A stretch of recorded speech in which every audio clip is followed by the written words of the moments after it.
खुद की सरकार की विफलता का ठिकरा वे वर्तमान सरकार के माथे पे फोड़ रहे हैं। इंसान झूठ बोल सकता है, पर दस्तावेज झूठ नहीं बोलते। एयरबस प्रोजेक्ट का एमओयू 24 सितंबर 2021 को हुआ है। श्रीमान आदित्य, बताइए आप 24 सितंबर 2021 से लेके जून तक आपकी सरकार थी। कौन सी चिट्ठी आपने एयरबस प्रोजेक्ट के लिए लिखी? कौन से दस्तावेज आपके पास? पूरी तरह से झूठ, एक के बाद एक झूठ। वेदांता फॉक्सकॉन के बारे में भी आपने ऐसे ही झूठ बोला।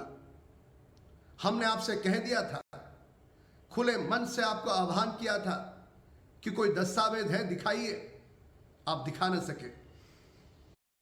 तो सवाल उठता है कि वेदांता फॉक्सकॉन के बाद अब एयरबस का जो प्रोजेक्ट है वो महाराष्ट्र आ रहे हैं, जिसकी वजह से हम देख रहे हैं कि महाराष्ट्र से इंडस्ट्रीज शिफ्ट हो रही हैं। हम केवल राजनीति या इसमें किसी तरह का पावर गेम तो नहीं कह सकते, क्योंकि जब पूरी इंडस्ट्री कहीं शिफ्ट हो रही है तो बहुत सी और भी वजहें होती हैं। तो जरा इसको समझाएं, क्या वो आर्थिक पहलू हैं जिसकी वजह से आज गुजरात, चेन्नई, बैंगलोर, कर्नाटक, ये सब राज्य आजकल फेवरेट बन रहे हैं?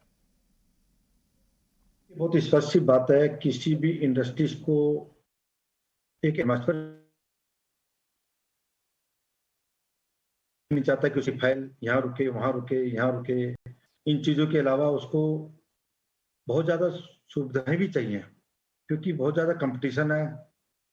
जिस प्रदेश में अच्छी सुविधा मिलेगी, इंडस्ट्रीज वहां जाएगा। अब ग्लोबलाइजेशन का समय है, लोग देश से दूसरे देश में जा रहे हैं, तो एक स्टेट से दूसरे स्टेट में जाना कोई खास बड़ी बात नहीं है। अभी देखा जाए, कुछ दिनों पहले यूपी में पूरी सरकार ने बहुत कोशिश करके सैमसंग का बहुत बड़ा प्रोजेक्ट लगाया, लेकिन उसकी दूसरी यूनिट वो लोग नहीं रोक पाए, कर्नाटक में चली गई। तो ये कहना कि राजनीति हो रही है, मैं ये नहीं मानता। इसके लिए जरूरी है कि हमें अपने गिरेबान में देखना पड़ेगा कि हमारी क्या कमियां हैं, क्या हम सुविधाओं को देने में सक्षम है। तो उद्यमी अशोक जी, एक चीज और समझना चाहेंगे कि जब हम कमियों की बात कर रहे हैं तो कहां मात खा रहा है महाराष्ट्र? आखिर कहां दिक्कत हो रही है जिसकी वजह से इस तरह की शिफ्टिंग हम देख रहे हैं और एक पैटर्न बन चुका है और बड़े बड़े प्रोजेक्ट यहां से शिफ्ट हो रहे हैं? देखिए, बहुत जरूरी है, किसी भी गवर्नमेंट, कोई भी उद्यमी चाहता है कि वहां पर राजनीतिक स्थिरता होना बहुत जरूरी है। सबसे पहली जरूरी चीज है।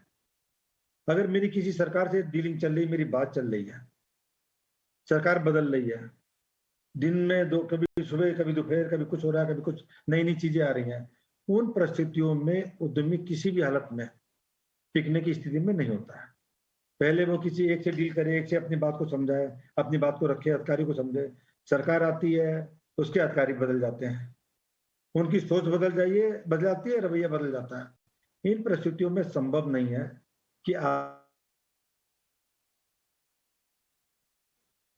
दूसरी बात ये कि गुजरात ऑलरेडी सुविधाओं से परिपूर्ण है, एटमॉस्फेयर ज्यादा बेहतर है। मैं तो यूपी का रहने वाला हूँ, यूपी में इंडस्ट्रीज का बहुत सारा काम देखता हूँ। बहुत सारी यूपी से पहले इंडस्ट्रीज बाहर जाती थी, अब नहीं जा रही, क्योंकि यहाँ की सरकार भी अब सुनने लगी है, समझने लगी है, अधिकारी भी सुनने समझने लगे हैं। तो निश्चित रूप से सरकार को अपने रवैये पे ध्यान देना पड़ेगा, अधिकारियों को अपने रवैये पे ध्यान देना पड़ेगा। उद्यमी तो वहां जाएगा जहां उसको सुविधा मिले, जहां सुविधाएं मिलेंगी, जहां उद्यमी को एक माहौल मिलेगा, जहां उसे कम पेपर वर्क और बहुत सारे पचड़ों से दूर रखा जाएगा, वहां वो अपने इंडस्ट्रीज को स्थापित करेगा। और उद्यमी का सीधा होता है, क्योंकि वो एक पूंजी लगा रहा है, वो नहीं चाहेगा कि हर दिन के साथ उसका किसी तरह का नुकसान हो। एक चीज और समझना चाहेंगे अशोक जी कि जब कोई इंडस्ट्री शिफ्ट होती है किसी राज्य से और एक प्रस्ताव रहता है कि हाँ, यहाँ पर उम्मीद है कि ये इंडस्ट्री लगने वाली है, लेकिन बहुत सारी वजहों जिनको आपने गिनाया, उसकी वजह से जब वो शिफ्ट होती है तो उस राज्य को किस किस स्तर पर नुकसान होता है? जाहिर सी बात है कि जॉब क्रिएशन का तो सबसे बड़ा नुकसान है। नहीं, नुकसान तो स्वाभाविक सी बात है, लेकिन क्यों शिफ्ट हो रही है, हमें इसके कारणों पर जानना। सबसे अहम बात यही है कि जो ये प्रोजेक्ट शिफ्ट हो रहे हैं उसकी सबसे बड़ी वजह यह है कि राजनीति और पावर गेम इन सब से पीएम मोदी व्लादिमीर पुतिन की पीएम मोदी की तारीफ की है। पीएम मोदी की तारीफ करते हुए पुतिन ने कहा कि विदेश नीति के वो फैन हो चुके हैं भारत के, और खासतौर पे पीएम मोदी के। पीएम मोदी को सच्चा देशभक्त बताते हुए पुतिन ने कहा कि आने वाला भविष्य भारत का ही है। India's relations with Russia from long time back have been so perfect. There have been no occasion when there are disagreement. Some minor issues may come up about supply of arms, etc., to Pakistan or wherever, but basically there is a perfect understanding. I'm not going to use any jargon, but we have perfect understanding. Russia has come to our assistance and at very crucial moments in our existence, both in terms of politically and also on ground.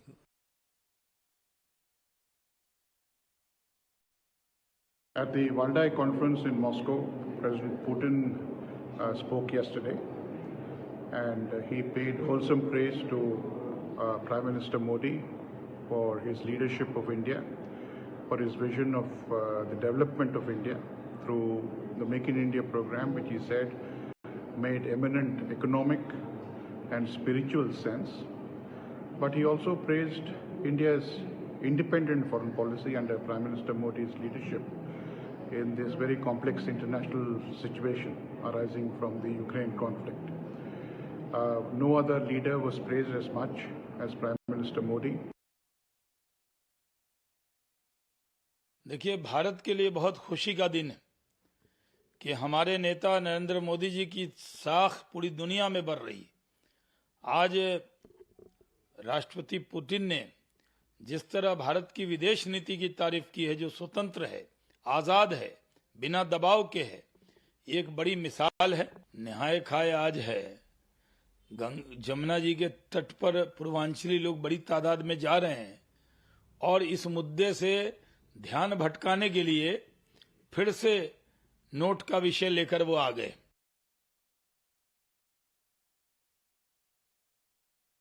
और चलिए अब देसी राजनीति से दूर उस मुद्दे की बात करते हैं जिसकी तपिश पूरी दुनिया इस वक्त महसूस कर रही है, लेकिन कुछ देश और संस्था इससे आंखें मूंद कर बैठे हैं।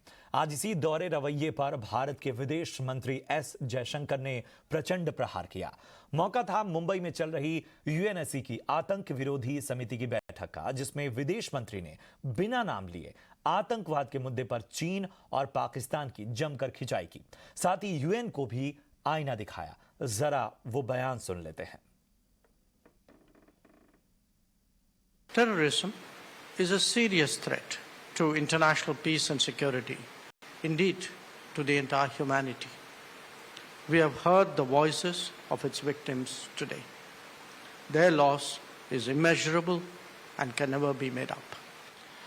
To remember their trauma and to persevere in our efforts to bring the perpetrators of terrorism to justice.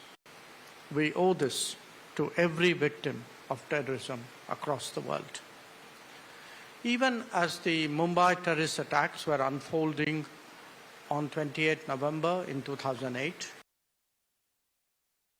कर इसी दोहरे रवैये को लेकर हम चर्चा करेंगे कि आखिर पाकिस्तान और चीन का ये दोस्ताना आतंकवाद की जड़ों को काटने से कैसे रोक रहा है। वीटो की आड़ में लश्कर के आतंकी ग्लोबल आतंकी बनने से बच जाते हैं और भारत को दर्द देने की नई प्लानिंग रचते हैं। ये दोहरा रवैया क्यों, और जो विश्व बिरादरी है वो आखिर क्यों इस मामले में अक्सर डिप्लोमेसी दिखाती है, और इस पर चर्चा करने के लिए हमारे साथ जुड़ गए हैं विदेश मामलों के जानकार रविंदर सचदेव साहब। रविंदर सर, बहुत बहुत स्वागत आपका ईटी नाउ स्वदेश में। जो आज रिएक्शन नजर आया एस जयशंकर का, भारत के विदेश मंत्री का, ये रिएक्शन ऐसा साफ तौर पे नजर आ रहा था कि ये इस मंच पे इसलिए भी दिया गया ताकि समझ में आए कि भारत कितना ज्यादा इन चीजों से नाराज है। हम अक्सर देखते रहे हैं आतंकवाद के मुद्दे पर बड़ी बड़ी घटनाएं हो जाती हैं, और इन सब में जब भारत के हक से बात करने की बात आती है तो एक ढुलमुल रवैया नजर आता है, एक्शन लेने की बात कही जाती है। भले आज एंटनी ब्लिंकन ने कहा हो कि हम इसका एक रोड मैप बनाएंगे, आपकी पहली प्रतिक्रिया?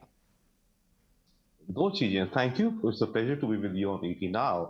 देखिए, सबसे बड़ी दुनिया की एक प्रॉब्लम है, आपका आतंकी मेरा फ्रीडम फाइटर, मेरा फ्रीडम फाइटर आपका आतंकी।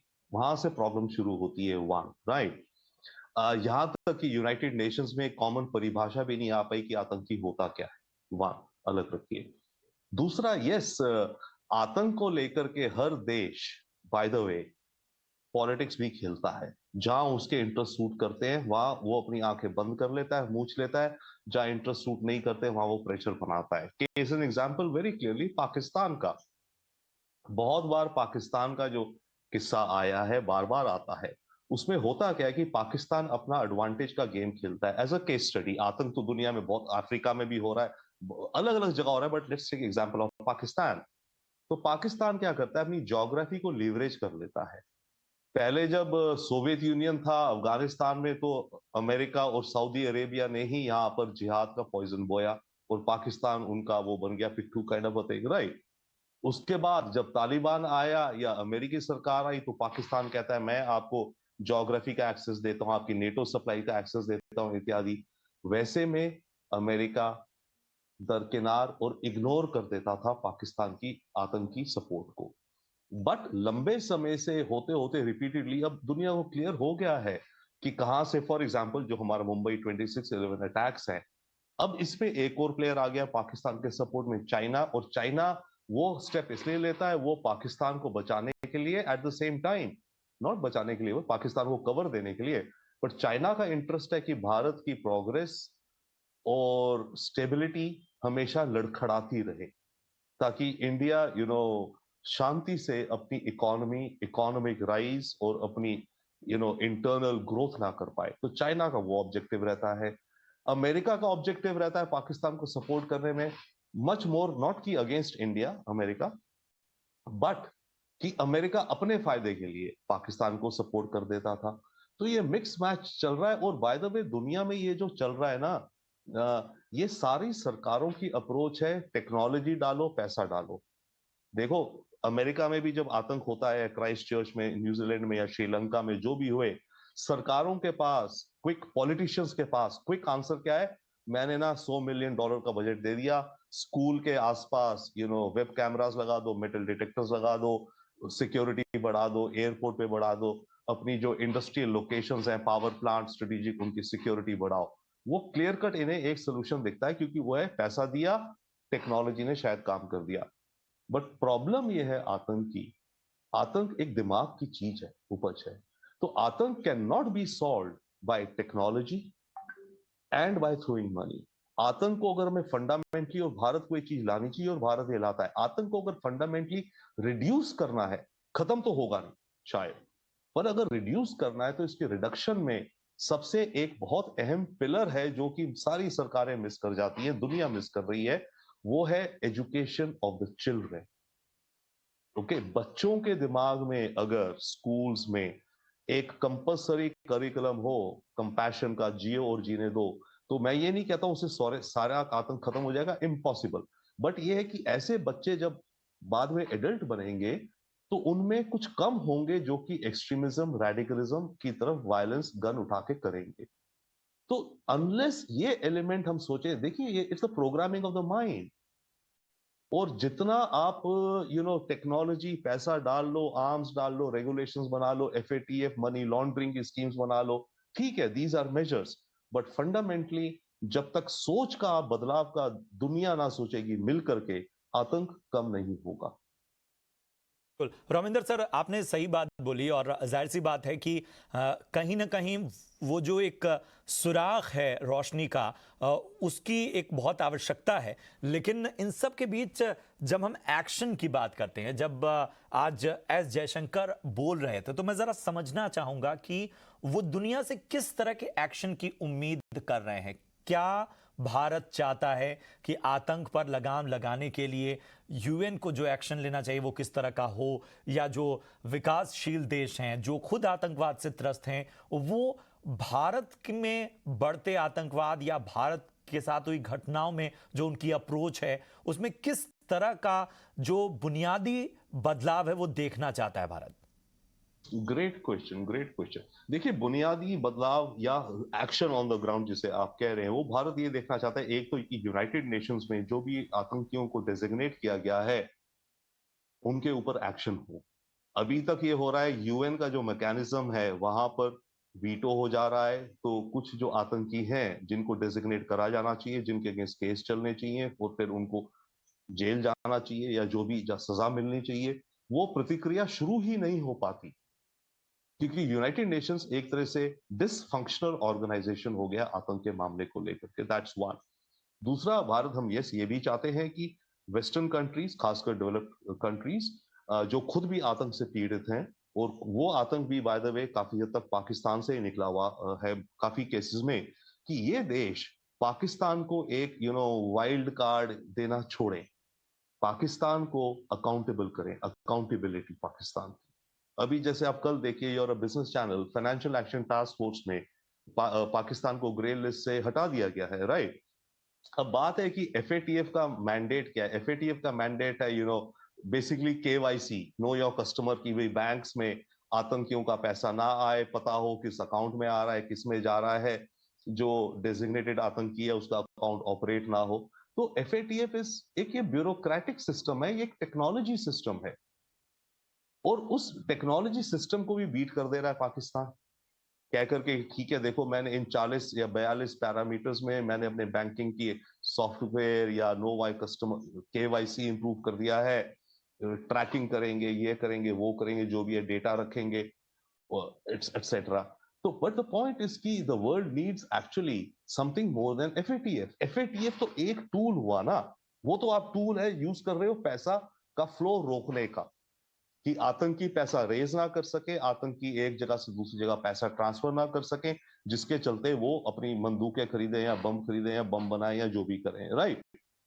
एफएटीएफ तो बेसिकली वो मैकेनिज्म है ना, पैसे को रोकने के लिए आतंकी ग्रुपों के बीच में।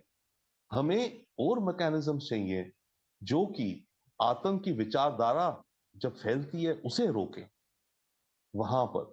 तो आतंक के खिलाफ ये भी फैक्ट है कि आज से 20 साल पहले तक अमेरिका और एडवांस कंट्रीज को आतंक का कोई फर्क नहीं पड़ता था, कोई ध्यान नहीं देते थे, और अमेरिका तो खासकर इतना दूर है, अमेरिका लकी है, अमेरिका की ज्योग्राफी है, इतने बड़े बड़े ओशंस हैं दोनों तरफ, तो अमेरिका को आतंक दिखता नहीं। बट बाय द वे एक इंपॉर्टेंट बात और है इसमें, आप जो कह रहे हैं आतंक अलग अलग है। अमेरिका के लिए आज की तारीख में आतंक पता है क्या है? अमेरिका के लिए आज की तारीख में आतंक है व्हाइट रेसिज्म। बाइडन ने जब 2 साल पहले या जब भी अपनी इनॉग्रेशन में ओथ ली थी, उसने कहा था हमारा जो नंबर 1 टेरर हम फेस कर रहे हैं इज व्हाइट रेसिज्म। तो अब अमेरिका को व्हाइट रेसिज्म उसके देश के अंदर आतंक दिख रहा है, उनको प्रॉब्लम क्रिएट कर रहा है। हमारा जो आतंक है, जो हमें दिख रहा है ज्यादा हर्ट कर रहा है, वो है इस्लामिक रेडिकलिज्म। तो अमेरिका का जो फोकस है, तो आतंक बात तो सब करते हैं, बट फंडामेंटली कौन आतंक को देख रहा है कि मेरे लिए क्या खतरा है? तो अमेरिका के लिए खतरा है व्हाइट रेसिज्म, हमारे लिए खतरा है इस्लामिक रेडिकलिज्म।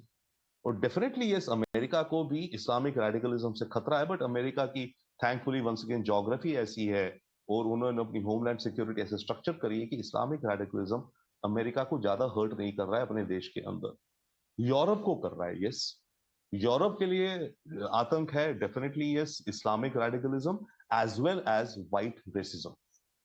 हमारे लिए है इस्लामिक रेडिकलिज्म। तो इन सब का एक कॉमन अप्रोच फिर वंस अगेन आ जाता है कि इन सब चीजों पे आप टेक्नोलॉजी डालेंगे, सिक्योरिटी बढ़ाएंगे, एयरपोर्ट पे बेल्ट उतारो, जूता उतारो, सब उतार करके एक्सरे करके जाओ, ये टेक्नोलॉजीज हैं। आप दिमाग को कैसे इन्फ्लुएंस कर रहे हो, या दिमाग को कैसे आप उन सोचों से अवॉइड करवा रहे हो, और उसका केवल और केवल एक ही रास्ता है, और वो है बच्चों की एजुकेशन में। ये लॉन्ग टर्म प्रोजेक्ट है, ये जनरेशन का प्रोजेक्ट है, 60, 70, 100 साल लगेंगे इसमें, बट अदरवाइज तो आतंक वाले पनपते रहेंगे और सरकारें दबाती रहेंगी। उसका काउंटर इफेक्ट भी होता है, कई बार इनोसेंट लोग भी मर जाते हैं, बाय द वे मारे जाते हैं, होता है, कोलैटरल डैमेज हो जाता है by chance, right?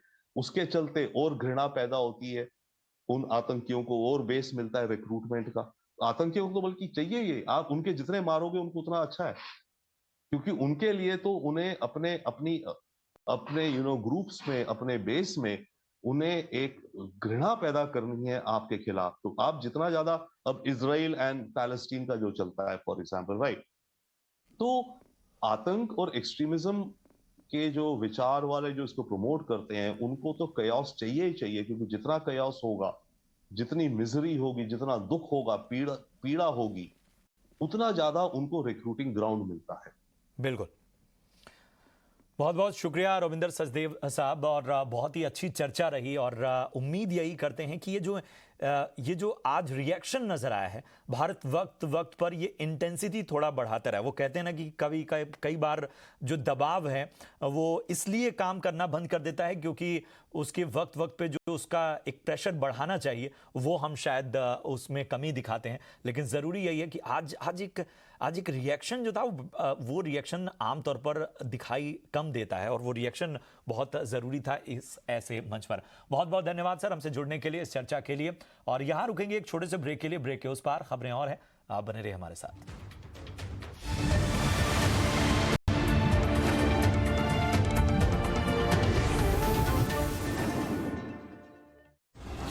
In association with BSc, experience the new.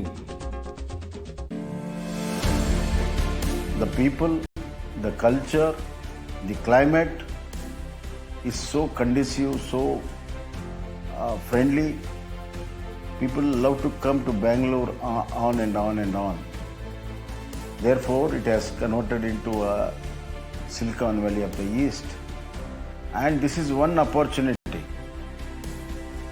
for all sectors, right from renewable energy to semiconductors to all niche technical industries to set up their shops here.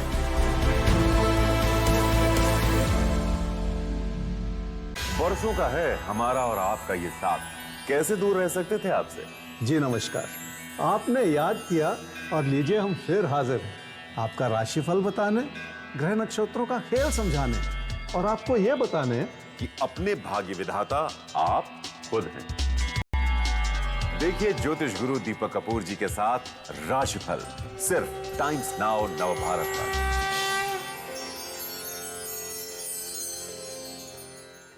बाजार की pitch पर पैसे तभी बनेंगे जब आपकी timing हो perfect. कब करना है बाई और कब करना है सेल। निफ्टी टिका हुआ है, बैंक निफ्टी सपोर्ट कर रहा है और मार्केट के अंदर रोटेशन हो रहा है। फ्यूचर में क्या होंगे आपके कमाई के ऑप्शंस, करते हैं मुनाफे की पक्की प्लानिंग। आपके लिए लेकर आएंगे ट्रेडिंग आइडिया। मार्केट ने पॉजिटिव क्लोजिंग ही दी। दमदार एंकर्स और दिग्गज एक्सपर्ट्स के साथ सुबह 7 बजे से शाम 4 बजे तक देखिए ईटी नाउ स्वदेश।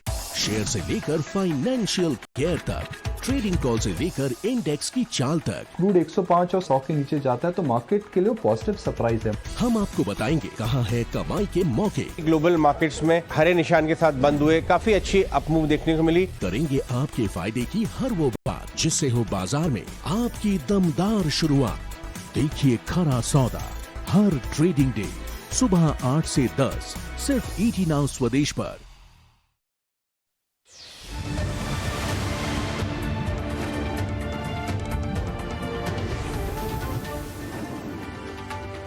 स्वागत है आपका ब्रेक के बाद, और चलिए कुछ और अहम खबरों की ओर बढ़ते हैं। बात करते हैं आज के बाजार की। बाजार में आज लगातार दूसरे दिन तेजी दिखाई दी। निफ्टी 50 अंक, वहीं सेंसेक्स 200 अंकों की तेजी के साथ बंद हुआ। लेकिन पूरे हफ्ते की बात करें तो इस हफ्ते निफ्टी 1% की तेजी पर बंद हुआ। पूरे हफ्ते ऑटो सेक्टर में सबसे ज्यादा तेजी नजर आई। कुल मिला के आज का मार्केट काफ़ी शानदार था और आज मार्केट ने फिर से एक काम और किया है कि अपने सपोर्ट्स को बचाया है। लेकिन अगर आप हफ्ते भर के हिसाब से देख रहे हैं तो आपको निफ्टी का करीब 1% तक का रिटर्न होगा। अगर आप सीरीज़ के हिसाब से देखते जो कल ही एक्सपायर हुई है तो उसमें करीब आपको 5% तक का रिटर्न मिला महीने भर की सीरीज़ में। अब आपके सामने कुछ एक मिड कैप के सेगमेंट्स भी और निफ्टी बैंक भी आप देखेंगे, अमूमन सबका हफ्ते भर का रिटर्न पॉजिटिव दिखा। हालांकि बहुत ताबड़तोड़ बड़े नंबर्स तो नहीं आए, बट हाँ फिर भी पॉजिटिव रिटर्न आपने ज़्यादातर मेजर इंडाइसिस में देखा है। अब आ जाते हैं जरा सेक्टर्स की तरफ में। सबसे अच्छा परफॉर्मिंग सेक्टर था ऑटोज़। आपको पता है मारुति ने ऑटोज़ को एकदम से नई जान दे दी है। इसके अलावा हीरो मोटोकॉर्प, बजाज ऑटो जैसे भी कुछ शेयर्स चले हैं तो इनकी हफ्ते भर की परफॉर्मेंस काफ़ी अच्छी रही। सरकारी बैंकों का खेमा इस बार भी गर्म रहा काफ़ी। मेटल्स के अंदर मजबूती आई 1-2 दिन के सेशन के अंदर, और एनर्जी पैक के अंदर जो रिलायंस का हिस्सेदारी है वो एनर्जी पैक को भी इस बार अच्छे रिटर्न्स देने में कामयाब हुई है। करीब 2% तक के रिटर्न है। इसके अलावा जहाँ जहाँ थोड़े और रिटर्न्स आए हैं वो परसेंटेज में थोड़े कम है, लेकिन फिर भी आपको रिटर्न्स ठीक दिखेंगे। जैसे फार्मास्यूटिकल्स है, निफ्टी बैंक है या बैंक फाइनेंस कंपनी है, इनमें थोड़ी एडजस्टमेंट हुई है प्रॉफिट बुकिंग के बाद, इसलिए परसेंटेज जो है वो गिर गया। अदरवाइज नहीं भी 2% ऊपर ही होते। आ जाते हैं इसके अलावा सेक्टर लूजर्स पे। एफएमसीजी का इस बार नेगेटिव रिटर्न रहा इस हफ्ते के अंदर। आईटी और मीडिया का भी ऑलमोस्ट नेगेटिव रिटर्न है, लेकिन नेगेटिव भी बहुत ज़्यादा नहीं था। इसलिए मैंने आपको कहा कि पूरे हफ्ते के अंदर बाजार ने जो एक काम अच्छा किया वो ये किया कि अपने सपोर्ट्स को बचा के रखा, भले रेजिस्टेंस ब्रेक किया हो या ना किया हो। आ जाते हैं निफ्टी के गेनर्स पर। मारुति की ताबड़तोड़ आज 5% रिटर्न के बाद ये हफ्ते का सबसे बेहतरीन रिटर्न देने वाला शेयर बन गया। करीब 9% इसने रिटर्न दिया। JSW स्टील, NTPC, LNT ये कुछ एक वो शेयर है जिनका परसेंटेज रिटर्न हफ्ते भर का करीब 5% से ज़्यादा का है। निफ्टी के लूजर्स शेयर आपके सामने रखते हैं जिनका रिटर्न नेगेटिव था। वो था HUL। Clear cut profit booking ठीक दिवाली से पहले चला, लेकिन दिवाली के बाद से ये पिटना शुरू हो गया। बजाज फाइनेंस ने भी 7000 के लेवल तोड़ने के बाद -2% का रिटर्न दिया। HDFC लाइफ, बजाज फिनसर्व, इन सब का भी रिटर्न करीब 2% माइनस था। छोटे मझोले शेयर्स की फटाफट से कैटेगरी में आते हैं। वहाँ पर अगर आप देखेंगे तो सरकारी बैंकों का दबदबा था। बैंक ऑफ इंडिया का 16% का रिटर्न, यूनियन बैंक का 9% का रिटर्न। गैस के प्राइसेस इंटरनेशनल मार्केट में गिरे तो MGL का रिटर्न 9% आ गया। साथ ही धानी सर्विसेज जो कि इंडिया बुल वेंचर्स के नाम से थी, वहाँ पे भी आप देखेंगे 16% तक का रिटर्न रहा। मिड कैप के लूजर्स की श्रेणी आपको दिखा देते हैं एक बार। तो मिड कैप में शेफलर टूटा है। ये एक ऑटो एंसिलरी कंपनी है जो कि बेरिंग्स बनाती है, उसके अंदर प्रॉफिट बुकिंग आई है। लॉरस लैब, इसके चार्ट्स काफ़ी डिस्टर्बिंग, काफ़ी ख़राब हैं और ये 8% टूटा। ये इनफैक्ट अपने लोज पे भी चल रहा है साल के। और साथ ही कुछ केमिकल कंपनी है, सुमोटो केमिकल्स, ये भी 8%। पेज इंडस्ट्रीज़ के अंदर प्रॉफिट बुकिंग हुई है, करीब 6% का नेगेटिव रिटर्न हफ्ते भर में दिया। कुल मिला के मार्केट्स तो ठीक थी, पॉजिटिव रिटर्न दिया, लेकिन चर्निंग सेक्टर्स के बीच में, स्टॉक्स के बीच में काफ़ी अच्छे से होती हुई दिखी है। बहुत बहुत शुक्रिया करेंगे आपका इस अहम जानकारी के लिए। और इधर टाटा के अधिग्रहण के बाद एयर इंडिया की क्या रणनीति है, इस पर हमारी सहयोगी नयनतारा राय ने कंपनी के CEO और MD कैम्पबेल विल्सन से खास बातचीत की। इस बातचीत के कुछ खास अंश सुनते हैं। Peers that we're benchmarking ourselves against are the Qatars, the Emirates, the Singapores, and the others of that ilk. You know, the quality has to be consistent and very, very good. The quality of service, of product, reliability, the aircraft, the technology, all of the things that people expect when they experience an airline. Now, we've clearly got some way to go to get there, but now that we're in private hands and the investment and the ambition is very, very clear, we're starting on that journey. We're very confident that we can do it. You mentioned Qatar Airways, you mentioned Emirates, and you mentioned Singapore Airlines. Now, we all know Singapore Airlines, of course, has the joint venture with the Tata Group for Vistara. What's the flight plan going forward? What's the flight plan? Well, we've got a very clear flight plan for Air India. We're calling it Vihan.ai, which is Sanskrit for a new dawn. And it really involves 3 phases. The first is what we're considering the taxi phase. Fix all of the legacy issues that have accumulated over the years, whether it is punctuality, seat quality, service quality, website, pending refunds, all of these things we're focusing on addressing at effectively a war scale. Then when we come into next year, it becomes the taxi and takeoff stage, whereby we start and continue investing in systems and process and people in order to bring ourselves to very good. Then we get to the climb phase in about 3 years' time, where it's doing all of those thousands and thousands of little things better and consistently to go from very good to world class. It's also about expansion. We're looking to expand the airline fleet by about 3 times. We're looking to expand the market share considerably to about 30% domestically and internationally. And we're looking also to simplify the structure of the group. At the moment, Air India contains Air India and Air India Express. It's no secret that Tatas also have a stake in Air Asia India. And so we want to rationalize that structure. You mentioned Singapore Airlines. They're obviously an investor in the 4th airline in the Tata Group, Vistara. As to what the future holds there, I think that's more of a matter for shareholders.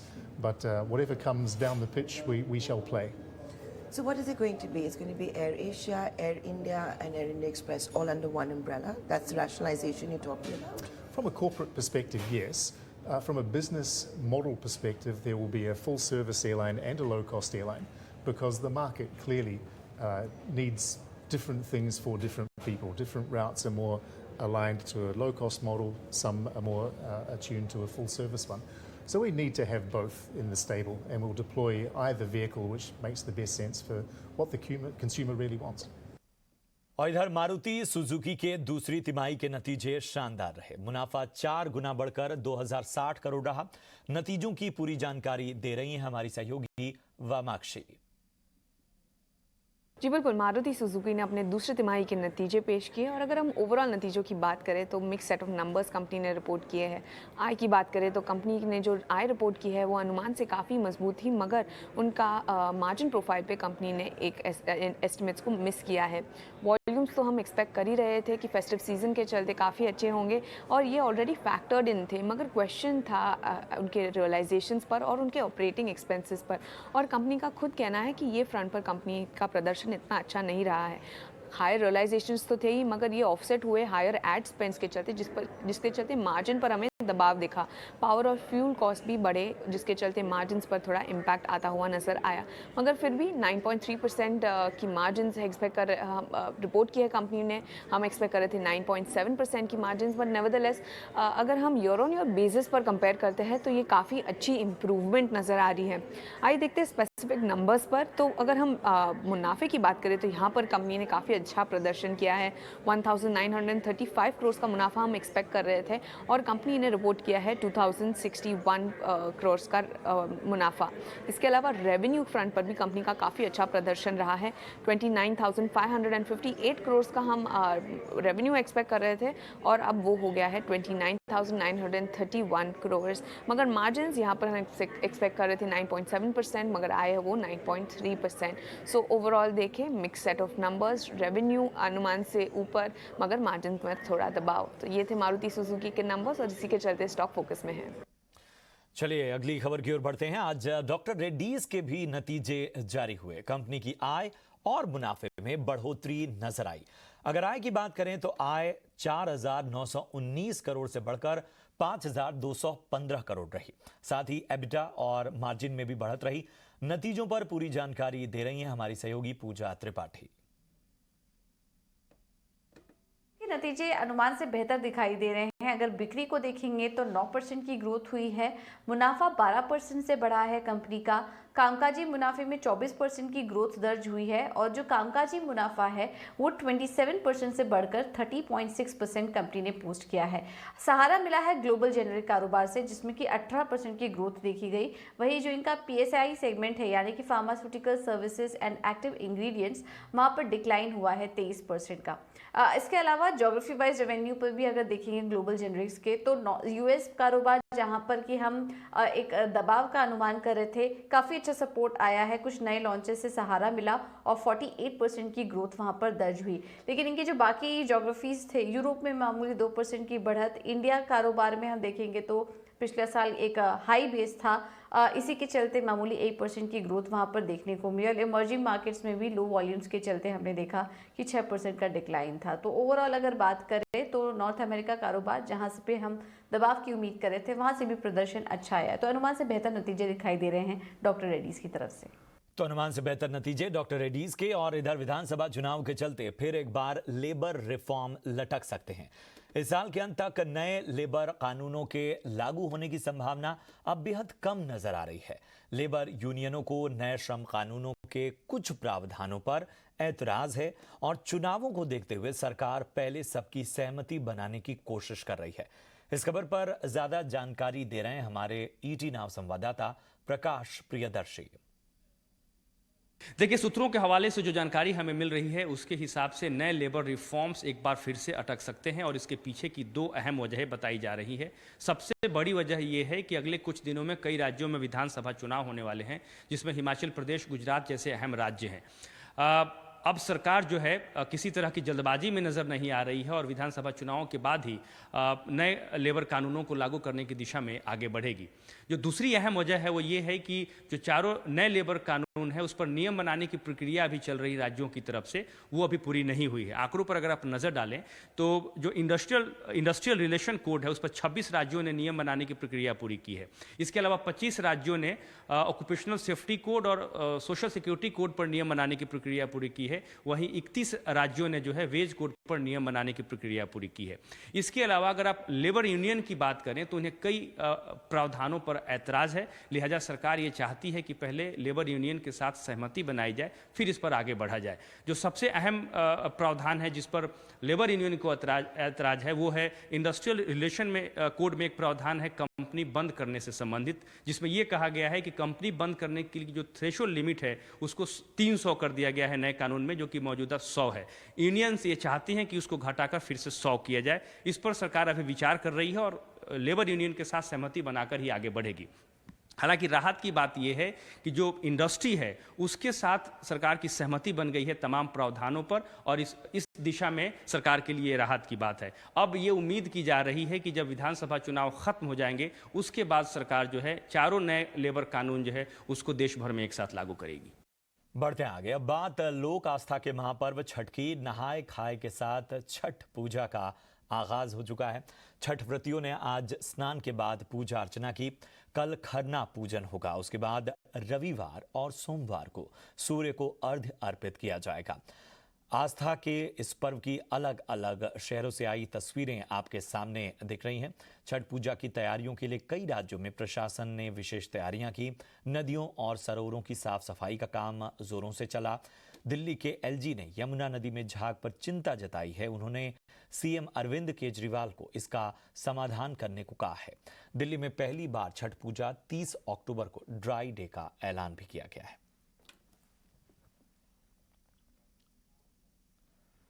और Twitter पर Musk का रंग चढ़ने लगा है। 7 महीनों से चल रही ये डील फाइनल हो चुकी है और इसी के साथ मस्क भी एक्शन में आ गए हैं। इसी पर आज हमने स्वदेश विशेष में एक चर्चा की।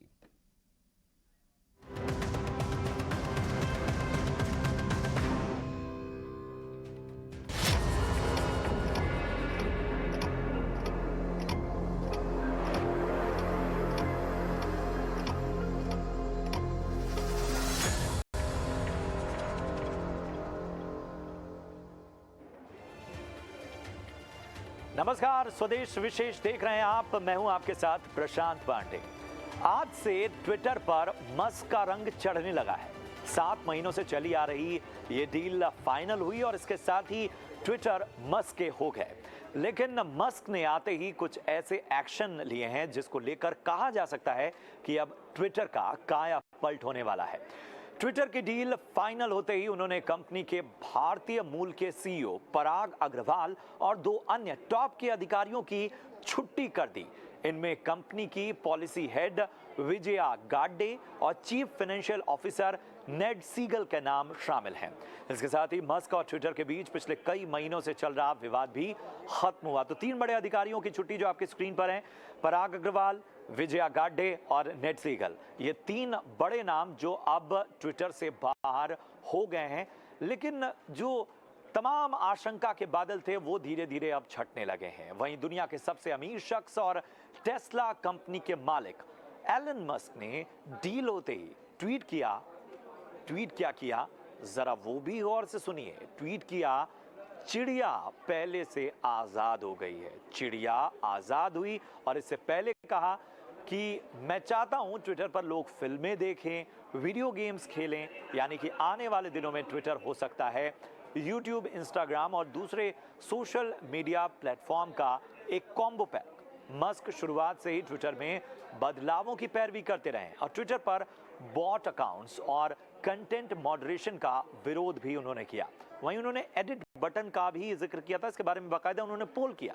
ये फीचर वैसे तो आ चुका है लेकिन हर यूजर्स के लिए इसका इस्तेमाल अभी नहीं है। इसके अलावा मस्क ने ट्विटर को एक सुपर ऐप बनाने की भी बात कही थी। उन्होंने कर्मचारियों के साथ हुई एक मीटिंग में कहा था कि हमें चीन के मौजूद वी चैट की तरह अपने प्लेटफॉर्म को बनाने की कोशिश करनी चाहिए। और इसी विषय पर हम आज विस्तार से चर्चा करने वाले हैं। और इस वक्त हमारे साथ दो बेहद खास मेहमान अनूप मिश्रा साहब जुड़े हैं जो कि जाने माने सोशल मीडिया स्ट्रेटजिस्ट हैं, और सौरभ जैन साहब हमारे साथ जो कि डिजिटल मार्केटिंग एक्सपर्ट हैं। आप दोनों का बहुत बहुत स्वागत ईटी नाउ स्वदेश में। सबसे पहले सौरभ, मैं आपके पास आना चाहूँगा।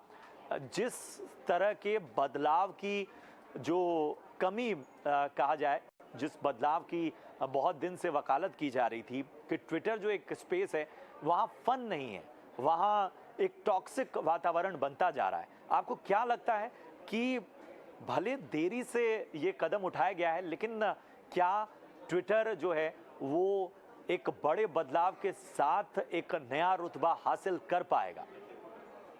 देखो, ट्विटर पे जरूरी था कि कोई एक नया लेकर आए, क्योंकि ट्विटर बहुत ज़्यादा मोनोटोनस या फिर कह सकते हैं कि बोरिंग होते जा रहा था दिन बर दिन।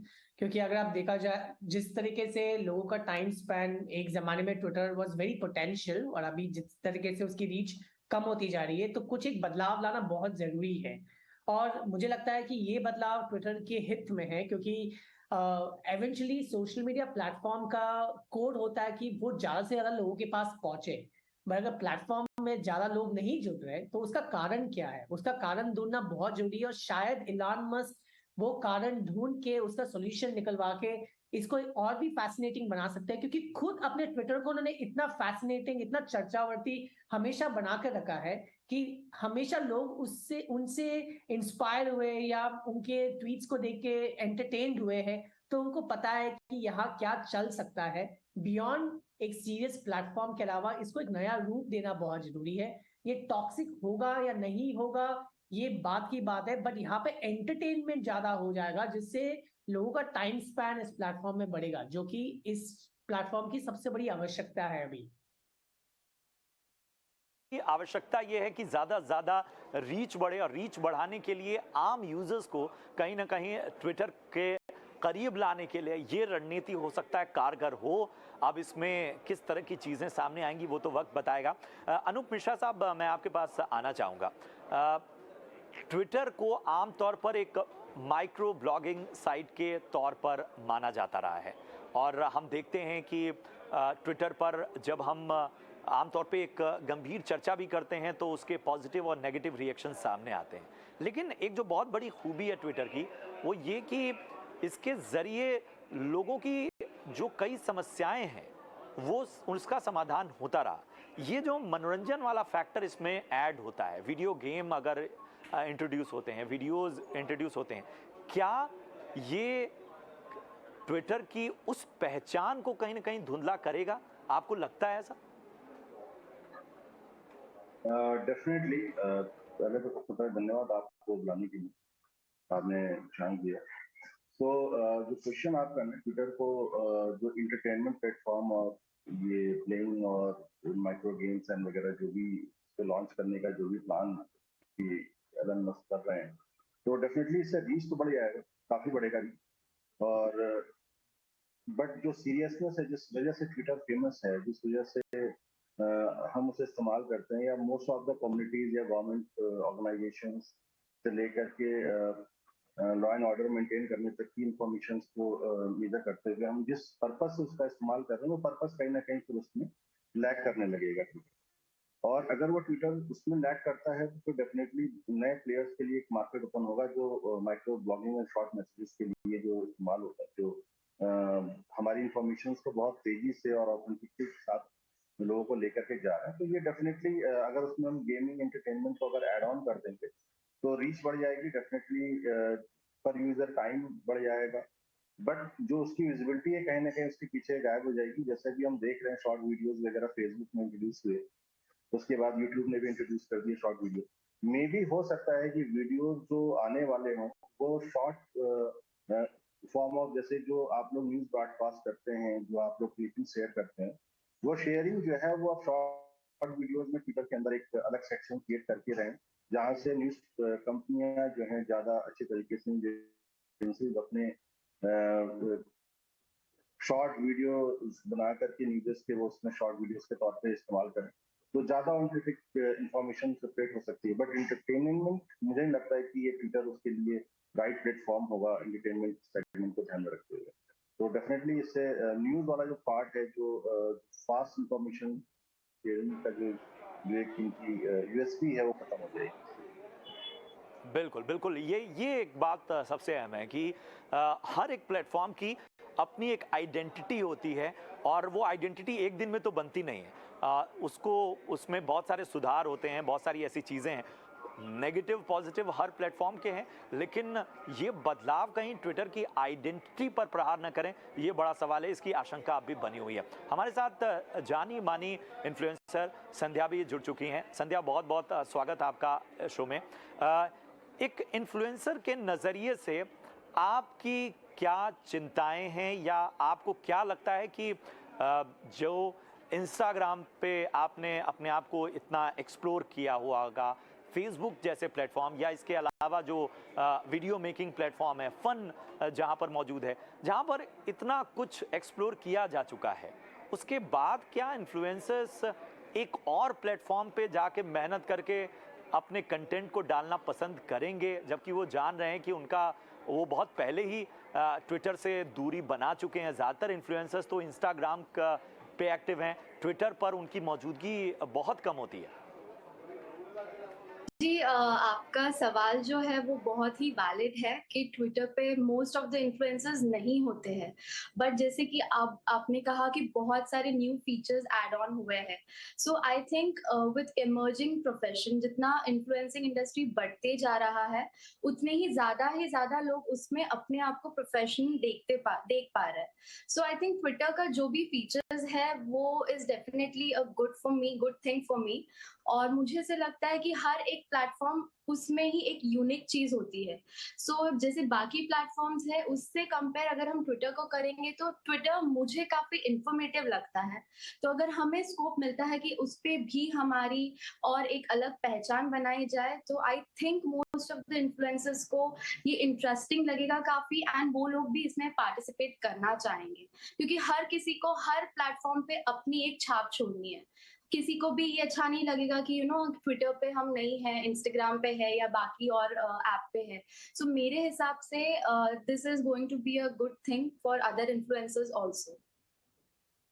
बिल्कुल बिल्कुल, तो इन्फ्लुएंसर्स तो पूरे दिल खोलकर स्वागत कर रहे हैं, उनके लिए ये कहीं ना कहीं एक अच्छा मूव है।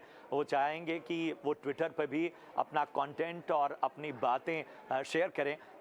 अब सौरभ, मैं ये चीज़ समझना चाहूँगा कि आखिर क्या वो वजहें थी जिसकी वजह से एक बहुत बड़ी जो जनता थी, और ख़ासतौर पे मैं बहुत स्पेसिफिक होकर इन्फ्लुएंसर्स की बात करूँगा, आप तो मार्केटिंग के पक्ष से भी जानते होंगे, वो क्या वरीज थी, वो क्या चिंताएं थी जिसकी वजह से ट्विटर पे रुझान कम हुआ, और लोग होने के बावजूद मैं ये देख रहा था कि कई सेलेब्स ऐसे थे जिनके मिलियन में फॉलोअर्स थे और उन्होंने रातों रात अपना अकाउंट बंद कर दिया।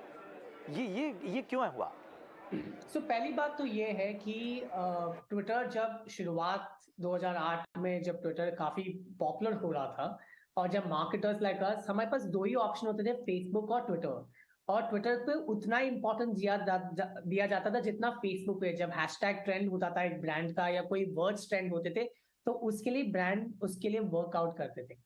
बट विद टाइम जब रियलाइज हुआ कि यहाँ पे लोग नहीं बढ़ रहे और ज्यादा लोग नहीं आ रहे, और दूसरे प्लेटफॉर्म जो कि इंस्टाग्राम है, यूट्यूब है, वहां पे हमारी रीच बेटर हो रही है, तो ब्रांड्स का इंटरेस्ट वहां पे पहुंच गया। अब Twitter as an advertising platform, अगर आप मुझसे पूछेंगे कि सौरभ अगर आपको बजट दिया जाए एडवर्टाइजमेंट के लिए तो आप कहाँ पे ज्यादा स्पेंड करेंगे, तो मेरा मेजर बजट फेसबुक और इंस्टाग्राम और यूट्यूब पे जाएगा, और बहुत कम बजट ट्विटर पे जाएगा। और जब एडवर्टाइजिंग बजट नहीं जाएगा तो ट्विटर कमाएगा कैसे? सो ट्विटर को कमाने का एक तरीका है वहां पे उस चीज को फैसिनेटिंग और इंटरेस्टिंग बनाए, ताकि काफी लोग उससे जुड़ पाए और काफी टाइम उस पर दे पाए, ताकि काफी एडवर्टाइजमेंट रेवेन्यू भी उनको उससे मिल पाए। तभी आप देखोगे इलॉन मस्क का एक ट्वीट था जो कि एडवर्टाइजर्स के लिए था, जो कि एक इंडिकेशन था, एक इशारा था कि आप हमारे लिए भी बजट अब पार्क करके रखो, क्योंकि हम कुछ यहाँ पे फैसिनेटिंग करने वाले